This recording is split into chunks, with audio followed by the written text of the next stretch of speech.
us, it is engineered to last. Over the years, we have won the confidence of world-class organizations across the globe.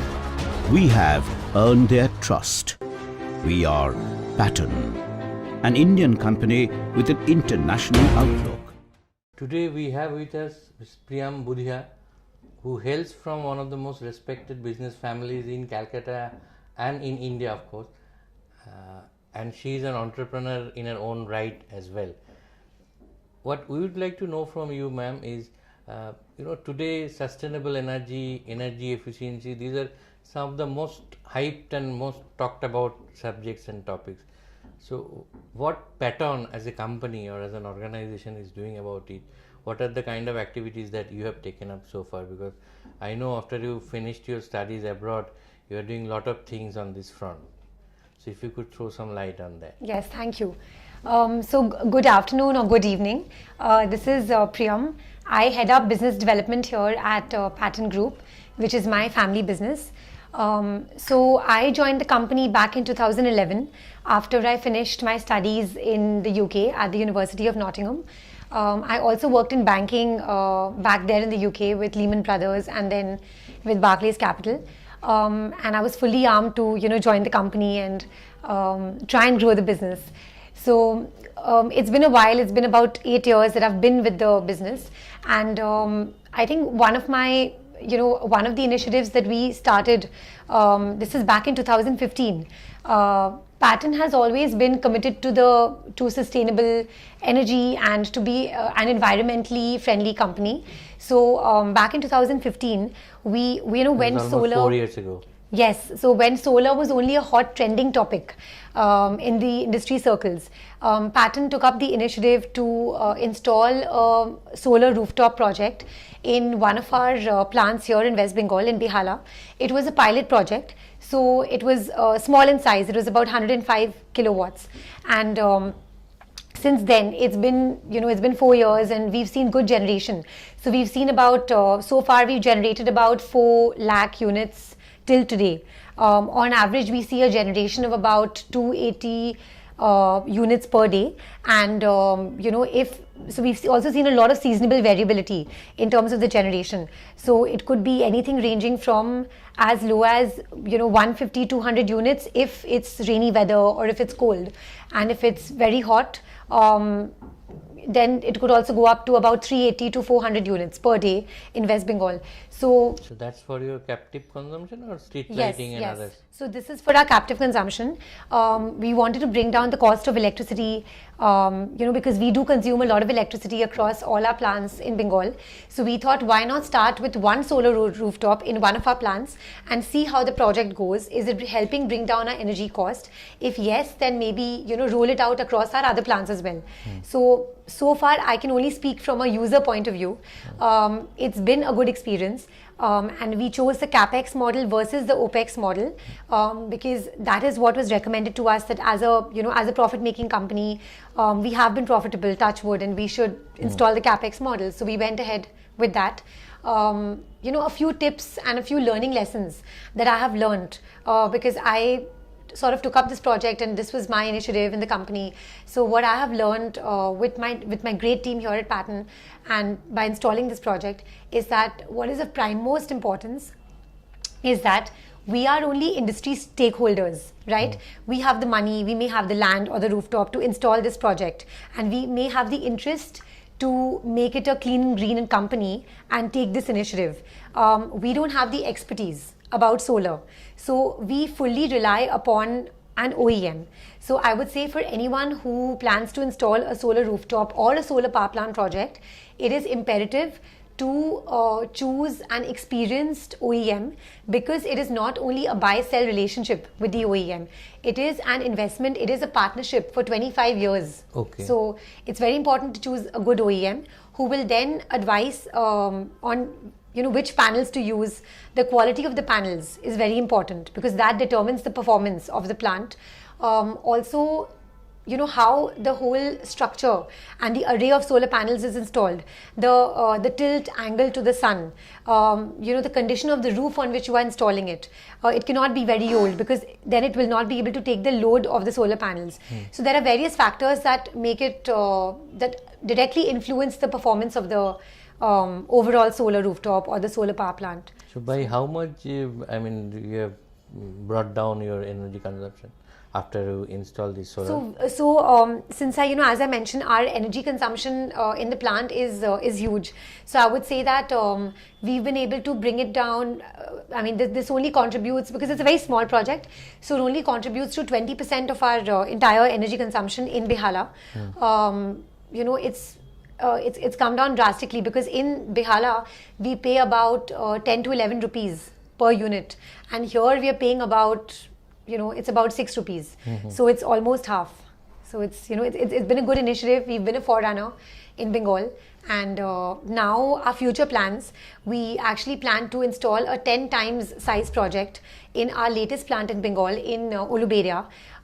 It'll be a 1 megawatt solar rooftop project, we just feel that, again, we will pick an OEM that is based in West Bengal, because again it's easier to access them, and if there's any problem with the plant, they're just a call away. Locally it's much Immediately easier. They can take care of them. Yes. The other thing I would like to share is, through my experience, is that it's very important to that no safety hazards occur. To make sure that doesn't occur, walkways need to be installed on the rooftop, so that fortnightly cleaning of the panels can be done. Operational maintenance, like O&M maintenance, is very, very important, because again, if the panels are not clean, the generation will go down. So and also the way each panel is routed to the structures that are below it is very important, because they should be individually stuck to the mounting process. Otherwise, again, if one panel is ruined and if it's not installed properly, then you have to remove all the panels to sort out the problem in one panel. So small things we've learned through our experience, and we hope to install a very successful 1 megawatt project shortly. So you are basically replicating the model in Behala in other places also? Yes, in Uluberia to start with, and we might also because Uluberia is our latest plant, so it has new roof sheets. So it's the best place for us to now install, and also locationally, Uluberia, the amount of sun that Uluberia gets, it's pretty good. So we're expecting a good generation out of Uluberia.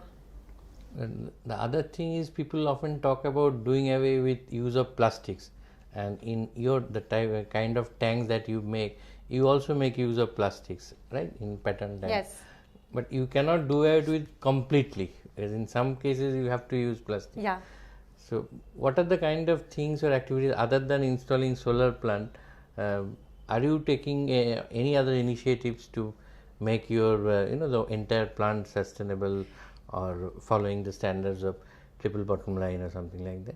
Right. Yes, of course we do. So we have all kinds of social audits going on, and we're a fully compliant company, and name it, any kind of certifications, all kinds of compliances with the pollution board, or with any other clearances and appliances. We're fully compliant, be it environmental or be it pollution, all of that, and we have audits happening all the time. So we have to be sure that we are on the top of things, and we follow the triple bottom line approach as well.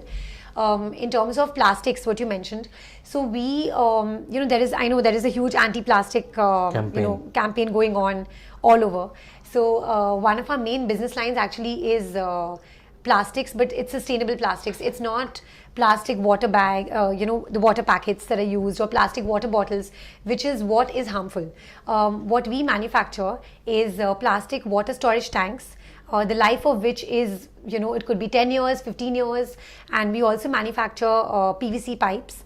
And we've, since last year, again, I'm heading the plastic division, so I would love to share. We've just introduced some new products in the plastic division. One is material handling solutions. So we've just started with crates, which is FMCG crates, fish crates, milk crates, industrial crates as well, and we've supplied to the likes of, say, Mother Dairy or a Keventers, a Thakkar Dairy or an Anmol. And we are also getting into bins, so commercial, industrial, residential, all sorts of bins. And besides that, we're later this year we plan to also relaunch ice boxes. So Patton at one point was actually known for its tanks and also ice boxes. So we had stopped that in the middle. Yes. So we plan to relaunch that this year, and we also plan to get into pallets, the industrial pallets that are used. It can be used in any industry because all factories use pallets. So we plan to get into that. Since the lifetime of all of these plastic products we do, they're all huge in size, and the lifetime is pretty big. It's anything from like 5 years, 10 years, etc. So because of that, these are sustainable plastics. These are not the plastics which are harmful to the environment. The other thing we do, in terms of sustainable energy is we also do the groundwater recharging and the rainwater harvesting. We've installed a lot of rainwater harvesting projects across Bengal and even in the suburbs. So this is something that we've been doing for the last couple of years. Given that we've already been in water storage tanks, it was the only obvious next thing to do. So these activities you are taking up outside your plant. I mean, not necessarily within the plant, but outside also. Outside the plant, it's across West Bengal. It's so also that's part of your CSR activities, or it is part. So some of it is part of a CSR. Like we've also installed the rainwater harvesting in the Sundarbans. So in Darjeeling also you have done some. Yes. So some of it is CSR and some of it are commercial projects as well. So, and we've also, I would like to mention, we've also started doing roller tanks, which is an innovation. So these are like tanks which have, these handles, which is specially made for the rural women.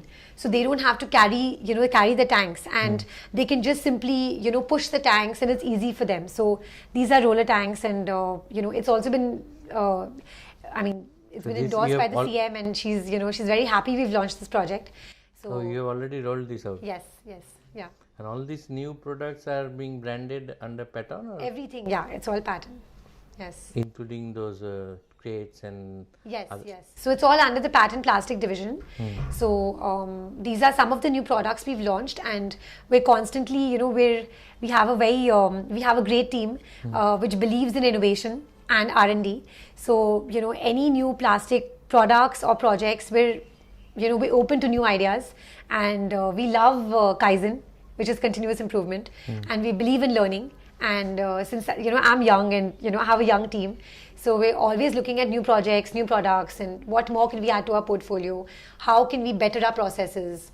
We're open to any kind of ideas and learning. And how has your studies abroad, and you stayed abroad for so many years, how has it helped in adapting to changes or embracing innovative ideas and implementing these new activities and new things? So I studied management, and which could also be called the jack of all trades and master of none. That's what I did. So I learned a little bit of everything from marketing, HR, strategy, finance, entrepreneurship. So, and I also went to LSE after that and studied a couple of short courses on entrepreneurship. And so given my experiences abroad and having worked in banking, which was a little bit of, deeper finance, I kind of was always, leaning towards something new, entrepreneurship, innovation. This is what always caught my fancy. So after having come back to a very well-established, well-known, but a traditional family business, I felt that, as a young person, I could bring in change, and I could bring in new ideas, and there's always a better way of doing things. So be it like, streamlining the HR processes in the company, or like, improving the way lean manufacturing, and then also like, for example, we're just installing a PMS now, so performance management system for the plastic division. So small things like that. And I feel that what I learned abroad, it taught me, like having worked for a very professional bank, which is, Lehman Brothers and then Barclays, and having been in a college abroad, it taught me their way of doing things, and it also taught me just basic, work ethics, corporate ethics and all of that. And having been in a very structured streamlined, system-driven environment, process and system-driven environment, to India, where it is more people-driven, right? It's more like people-driven, emotion-driven, and we're kind of now, because of the advent of technology and even social media, and so many like sophisticated apps being developed. I feel that even traditional Marwari family businesses are moving towards adopting new technologies. They're open to this. So I think that's where I come in. I'm constantly looking out for any new apps which are being developed, so that we can optimize and make things more efficient in the company. So I think just studying abroad, working abroad, it gave me a fresh perspective towards things, and I'm trying to get the best of what I've learned and apply it here in my business. As you mentioned that you have gained, enormously by use of the solar plant or maybe rainwater harvesting. Yeah. And you have also taken up projects outside the plant, separate, independent plant. So is it possible going forward that maybe these divisions you can spin off a separate unit which will take care of your rainwater harvesting projects, or maybe some standalone solar projects? Is it possible going forward? No, I don't think so. So rainwater harvesting is a part of our plastic division. So far we've done it as CSR, and we've also installed some commercial projects. But yes, we do. We do plan to get into it whole hog as well. We're open to many more commercial projects, and we are in a place to do rainwater harvesting projects for others.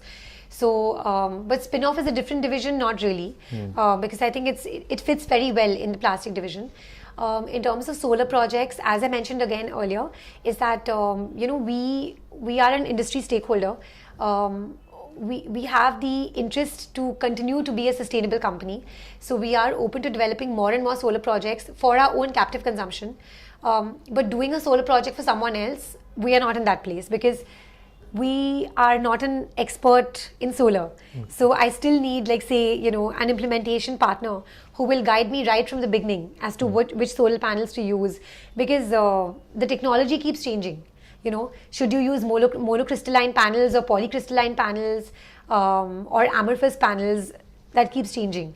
So that, or lots of new things keep coming in solar. Now they're talking about films also, instead of those panels, they're just solar films. Yes, that also, the thin film technology.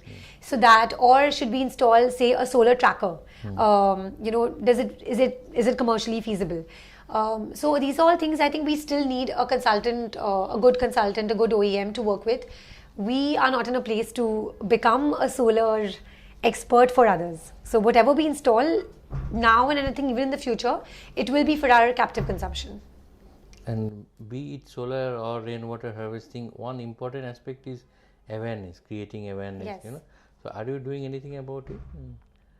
General awareness, because Patton as a group takes up so many CSR activities. It's visible all around. Yeah. So are you doing anything about this?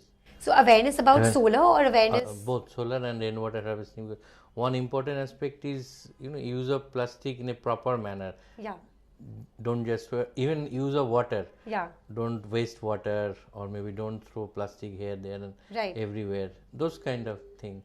So we do in terms of awareness, solar wise and rainwater harvesting.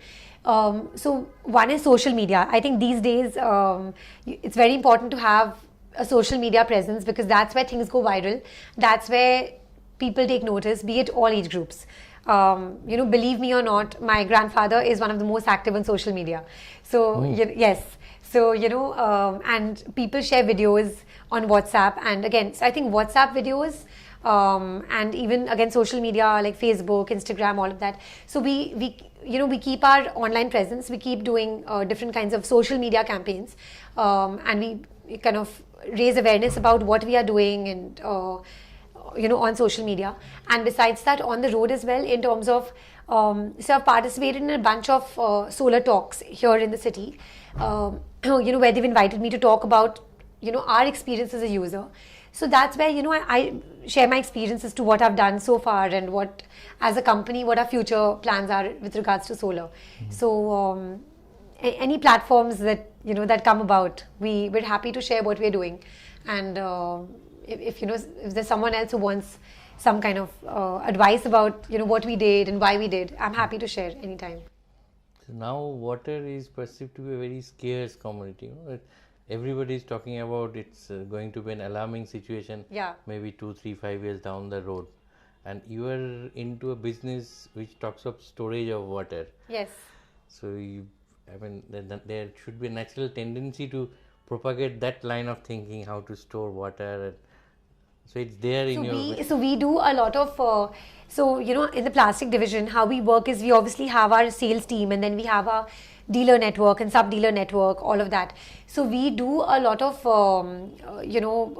dealers meets and retailers meets and all of that. And in these dealers meets, we give presentations about water conservation, and because if our dealers understand what we do, why we do, we don't want them to just take our product and sell it, because if they are not fully informed about the product they are selling, if they cannot sell it. Exactly. So if to fully educate them, we do seminars, we keep doing workshops where we train our sales force, we train our dealers as well, and in these meets we spread information about what we are doing and why we are doing, which is the water conservation. So these are some things we do, and we also actually have a car which is called Patton on Wheels. So we go around the city and to the rural areas, spreading awareness about what we do. We hand out flyers to people, and in terms of again raising awareness, we've installed hoardings across the city, more in the rural areas, actually more in the suburbs and places like the hills and all of that. In fact, as we talk next week, I'm just going to Siliguri for a dealers meet, where we're going to talk about the water conservation, the rainwater harvesting, and all of that. And we've also been doing, in fact, recently we did the Patton on Wheels is something we launched a couple of years back. That's a great campaign. We're also planning to put up our, we have a Patton video ad, and we're planning to run that commercial in movie halls, and also, maybe run a small jingle on the radio and in the buses as well, put up bus banners. So these are all things that we are planning. It's in the pipeline, but we plan to raise awareness and education about water conservation, rainwater harvesting, our sustainable energy initiatives through these platforms. So that's the advantage of having a young leader, as you could make out. We are going to talk to you even more on your entrepreneurial journey in our second episode. But thank you for being with us. Thank you.